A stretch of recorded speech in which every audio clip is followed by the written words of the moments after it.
안녕하세요. 복지제도 전문 컨설턴트 김현지입니다. 저는 지난 15년간 사회복지사로 일하면서 복지 사각지대에 있는 분들을 도와왔습니다.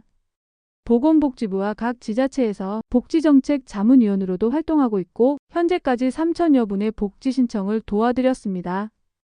오늘 여러분께 정말 중요한 이야기를 해드리려고 합니다. 많은 분들이 우리 집에는 재산이 있으니까 복지 혜택은 받을 수 없다고 포기하고 계시는데 이것은 완전히 잘못된 생각입니다. 실제로 집이 여러 채 있고 예금도 수억 원이 있으면서도 정당하게 복지 혜택을 받고 계신 분들이 많습니다. 왜냐하면 우리나라 복지제도는 단순히 재산 많고 적고로만 판단하지 않기 때문입니다. 오늘 제가 말씀드릴 내용을 모르시면 매년 수백만 원씩 받을 수 있는 혜택을 놓치게 될 수도 있습니다. 반대로 정확히 알고 활용하시면 재산이 있어도 당당하게 정부 지원을 받을 수 있습니다. 실제 사례부터 말씀드리겠습니다. 이명자 씨는 서울에 15억 원짜리 아파트를 소유하고 계시고 예금도 2억 원이 있습니다. 일반적으로 보면 복지 혜택과는 거리가 멀어 보이죠. 하지만 이분은 현재 주거급여 월 32만 원, 의료급여로 병원비 90% 할인, 그리고 각종 공공요금 할인까지 받고 계십니다. 어떻게 이런 일이 가능한 걸까요? 바로 소득인정액 관리 비밀을 알고 계시기 때문입니다. 이분은 68세 독거 노인이신데 아파트는 본인이 거주하는 주거용 재산으로 분류돼서 기본공제 1억 3,500만 원이 적용됐습니다. 그리고 나머지 1억 6,500만 원은 소득환산율 4.17%가 적용돼서 월 57만 원 정도로 계산됩니다. 예금 2억 원도 기본공제 2천만 원을 빼면 1억 8천만 원의 소득환산율 6.26%가 적용돼서 월 94만 원 정도입니다. 총 소득인정액이 월 151만 원 정도 나오는데 1인 가구 기준 중위소득이 월 222만 원이니까 주거급여 기준인 중위소득 48%인 월 107만 원은 넘지만 의료급여 기준인 중위소득 40%인 월 89만 원에는 해당이 안 됩니다. 하지만 여기서 중요한 건 부양의무자 기준입니다. 이분의 자녀분들이 모두 해외에 거주하고 계셔서 부양의무자에서 제외됐거든요. 그래서 의료급여 혜택을 받을 수 있게 된 것입니다. 반대 사례도 말씀드리겠습니다. 박영수 씨는 재산이 많지 않았음에도 불구하고 복지 혜택을 받지 못하고 계셨습니다. 5억 원짜리 아파트 한 채와 예금 5천만 원이 전부였는데 아들이 대기업에 다니고 있어서 부양의무자 기준에 걸린 것입니다. 이분은 당뇨와 고혈압으로 매월 병원비만 40만 원씩 나가고 계셨는데 의료급여를 받지 못해서 경제적으로 매우 어려우셨습니다. 하지만 제가 도와드려서 지금은 의료급여와 주거급여를 모두 받고 계십니다. 어떻게 했을까요? 바로 부양의무자 기준을 우회하는 합법적 방법을 썼기 때문입니다. 그럼 지금부터 재산이 있어도 복지 혜택을 받을 수 있는 4가지 전략을 차근차근 알려드리겠습니다. 첫 번째 전략은 소득인정액 관리입니다. 복지 혜택을 받기 위해서는 소득인정액이 각 급여별 선정 기준 이하여야 합니다. 소득인정액은 실제 소득의 재산을 소득으로 환산한 금액을 더한 것입니다. 여기서 중요한 건 재산별 소득 환산율이 다르다는 것입니다. 주거용 재산은 월 1.04%의 낮은 환산율이 적용되고 일반 재산은 4.17%, 금융재산은 6.26%가 적용됩니다. 그리고 자동차는 100% 소득 환산됩니다. 또 기본공제도 중요합니다. 주거용 재산은 대도시 기준 1억 3,500만 원, 일반 재산은 2천만 원, 금융재산은 2천만 원까지 기본공제됩니다. 실제 계산 예시를 들어보겠습니다. 서울 거주 1인 가구가 5억 원 아파트에 살고 예금 3천만 원이 있다면 주거용 재산은 5억 원에서 1억 3,500만 원을 뺀 3억 6,500만 원에 1.04%를 곱하고 12개월로 나누면 월 32만 원입니다. 금융재산은 3천만 원에서 2천만 원을 뺀 1천만 원에 6.26%를 곱하고 12개월로 나누면 월 5천 원입니다. 총 소득인정액은 월 32만 5천 원입니다. 1인 가구 생계급여 기준인 월 71만 원보다 훨씬 낮으니까 생계급여를 받을 수 있습니다. 이런 계산을 통해 송영희 씨는 8억 원짜리 아파트를 가지고 계시면서도 생계급여를 받고 계십니다. 부양가족이 없는 78세 독거 노인이시거든요. 두 번째 전략은 부양의무자 기준 관리입니다. 많은 분들이 놓치는 부분이 바로 부양의무자 기준입니다. 본인이 아무리 가난해도 자녀가 잘 살면 복지 혜택을 받을 수 없다고 생각하시는데 이것도 완전히 맞는 말은 아닙니다. 부양의무자가 없는 경우나 있어도 부양 능력이 없다고 인정되는 경우에는 복지 혜택을 받을 수 있습니다. 부양의무자가 없는 경우는 자녀가 해외에 거주하는 경우, 자녀와 30년 이상 소식이 끊긴 경우, 자녀가 수감 중인 경우, 자녀가 장애인이거나 중증 질환자인 경우입니다. 부양 능력이 없다고 인정되는 경우는 자녀의 소득이 기준 중위소득 100% 이하인 경우와 자녀의 재산이 9억 원 이하인 경우입니다. 조건부 부양 의무자 제외도 있습니다. 자녀의 소득이 기준 중위소득 100%에서 120% 사이이고 부양비를 지급하지 않는 경우와 60세 이상 노인이 30세 이상 자녀로부터 사실상 부양을 받지 못하는 경우입니다. 박영수 씨 경우에는 아들의 소득을 줄일 수 있는 합법적 방법을 찾았습니다. 아들이 창업을 해서 개인 사업자가 됐고 부인에게 소득을 분산했습니다. 그 결과 아들의 소득이 기준 이하로 내려가서 부양 의무자에서 제외될 수 있었습니다. 세 번째 전략은 급여별 선택적 신청입니다. 많은 분들이 생계급여만 생각하시는데 복지급여는 생계급여, 의료급여, 주거급여, 교육급여 이렇게 네 가지로 나뉩니다. 각각 선정 기준이 달라서 생계급여는 못 받아도 다른 급여는 받을 수 있습니다. 2024년 기준으로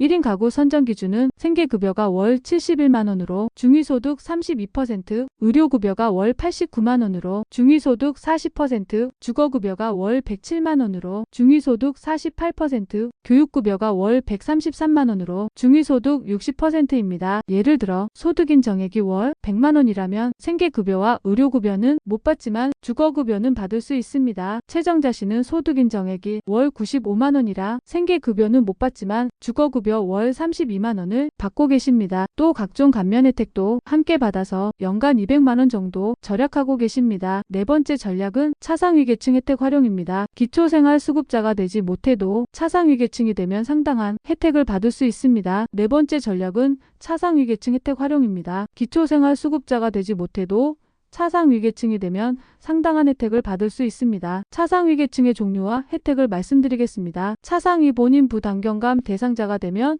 의료비 본인 부담금을 50% 감면받을 수 있습니다. 차상위자활 대상자는 자활근로 참여 기회를 얻을 수 있고 차상위장애인 대상자는 장애인 추가 지원을 받을 수 있습니다. 차상위계층 확인서를 발급받으면 각종 감면 혜택을 받을 수 있습니다. 신청 방법은 거주지 읍면동 주민센터에서 할 수 있습니다. 필요 서류는 신청서와 금융정보 제공동의서, 임대차 계약서, 소득증빙서류 등입니다. 실제로 김철수 씨는 소득인 정액이 월 150만 원으로 기초생활수급자는 되지 못했지만 차상위 본인 부담경감 대상이 되어서 당뇨 치료비를 50% 할인받고 계십니다. 연간 120만 원 정도를 절약하고 있습니다. 구체적인 신청 방법을 알려드리겠습니다. 먼저 복지로 홈페이지에서 복지 서비스 모의 계산을 해보십시오. 본인이 받을 수 있는 혜택을 미리 확인할 수 있습니다. 그 다음에 거주지 읍면동 주민센터를 방문하십시오. 전국 어디든 있으니까 가까운 곳을 찾으시면 됩니다. 신청할 때 필요한 서류는 사회보장급여, 신청서, 금융정보 등 제공 동의서, 해당자의 경우 임대차 계약서, 소득증빙서류인 근로소득원천 징수 영수증이나 사업소득 확인서류, 재산증빙서류인 등기부 등본이나 예금잔고 증명서, 그리고 가족관계 증명서입니다. 조사기간은 보통 30일 정도 걸리고 결과는 서면으로 통지됩니다. 신청이 반려되더라도 포기하지 마십시오. 이의 신청을 할 수 있고 상황이 바뀌면 언제든지 다시 신청할 수 있습니다. 정혜숙 씨는 처음에는 반려되었지만 3개월 후 자녀가 이직하면서 소득이 줄어들어서 재신청한 결과 의료급여를 받게 되었습니다. 복지 담당 공무원과의 상담도 매우 중요합니다. 본인 상황을 자세히 설명하고 어떤 혜택을 받을 수 있는지 적극적으로 문의하십시오. 특히 혼자 살고 계신 경우, 중증 질환이 있으신 경우, 자녀가 해외에 거주하는 경우, 장기간 실업 상태인 경우, 주거비 부담이 큰 경우라면 더욱 꼼꼼히 상담받아 보십시오. 추가로 도움이 되는 꿀팁들을 몇 가지 더 알려드리겠습니다. 긴급복지지원제도도 적극 활용하십시오. 갑작스럽게 위기 상황에 처했을 때 일시적으로 지원받는 제도입니다. 생계지원, 의료지원, 주거지원 등을 받을 수 있고 소득인 정액이 기준 이하이면 기초생활수급자가 아니어도 신청할 수 있습니다. 지자체별 추가지원제도도 반드시 확인해 보십시오. 서울시의 경우 서울형 기초보장제도로 중위소득 85%까지 지원하고 경기도는 경기도용 기초보장제도가 있습니다. 에너지 바우처, 통신비 지원, 문화누리카드 등 다양한 바우처 제도도 소득 기준만 맞으면 받을 수 있습니다. 주의사항도 반드시 말씀드려야겠습니다. 절대로 재산을 허위로 신고하거나 숨기려고 하지 마십시오. 국세청, 금융기관과 연계해서 철저히 조사하니까 금세 들통나고 그러면 모든 혜택이 중단되고 환수까지 당할 수 있습니다. 부양 의무자 기준을 회피하기 위해서 가족관계를 허위로 조작하거나 소득을 임의로 줄이는 것도 절대 안 됩니다. 반드시 정당한 방법으로 접근하십시오. 제가 말씀드린 모든 방법은 법적으로 문제없는 합법적인 방법들입니다. 마지막으로 정말 중요한 말씀을 드리고 싶습니다. 복지 혜택은 여러분의 권리입니다. 부끄러워할 일이 전혀 아닙니다. 국가에서 어려운 상황에 처한 국민을 도와주려고 만든 제도입니다. 재산이 있다고 해서 무조건 포기할 필요는 없습니다. 정확한 기준을 알고 정당하게 신청하시면 됩니다. 제가 도와드린 3천여 분 중에 재산이 있으면서도 복지 혜택을 받게 된 분들이 30% 이상이나 됩니다. 포기하지 마시고 꼭 도전해 보십시오. 복지로 홈페이지에서 모의 계산을 먼저 해보시고 가까운 주민센터에서 상담받아 보십시오. 복지 담당 공무원들도 친절하게 도와드릴 것입니다. 궁금한 점이 있으시면 보건복지상담센터 129번으로 전화하시거나 댓글로 남겨주시면 성심성의껏 답변 드리겠습니다. 오늘 내용이 도움되셨다면 좋아요와 구독을 꼭 부탁드립니다. 다음에는 장애인 연금과 각종 수당 받는 방법으로 찾아뵙겠습니다. 감사합니다.